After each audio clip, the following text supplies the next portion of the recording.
दीवाना, श्याम से मुझे प्यार हो गया।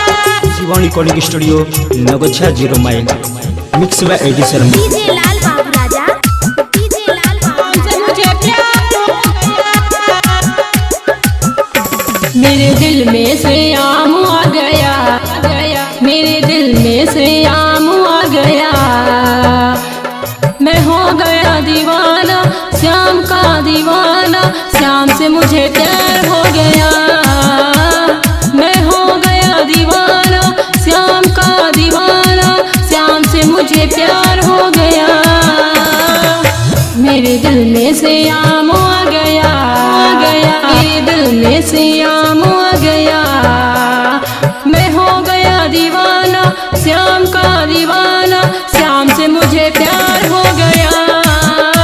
मैं हो गया दीवाना, श्याम का दीवाना, श्याम से मुझे प्यार हो गया। हो गया दीवाना, श्याम का दीवाना, श्याम से मुझे प्यार हो गया। डीजे लाल बाबू राजा, डीजे लाल बाबू राजा। प्यार हो गया। छोटी छोटी बातों में वो गुस्सा जाते हैं, जो न करना उसको वो कर जाते हैं। छोटी छोटी बातों में वो गुस्सा जाते हैं, जो न करना हमको हम वो कर जाते हैं। मेरे दिल में श्याम आ गया, मेरे दिल में श्याम आ गया। मैं हो गया दीवाना, श्याम का दीवाना, श्याम से मुझे प्यार हो गया। मैं हो गया दीवाना, श्याम का दीवाना, श्याम से मुझे प्यार हो गया।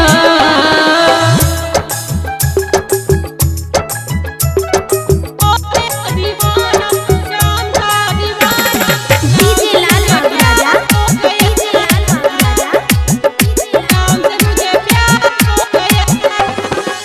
छोटी छोटी बातों में वो गुस्सा जाते हैं, जो न करना हमको हम वो कर जाते हैं। छोटी छोटी बातों में वो गुस्सा जाते हैं, जो न करना हमको हम वो कर जाते हैं। मेरे दिल में श्याम आ गया, मेरे दिल में श्याम आ गया। मैं हो गया दीवाना, श्याम का दीवाना, श्याम से मुझे प्यार हो गया। मैं हो गया दीवाना, श्याम का दीवाना, श्याम से मुझे प्यार हो गया। शिवानी रिकॉर्डिंग स्टूडियो नगोछा 0 माइल।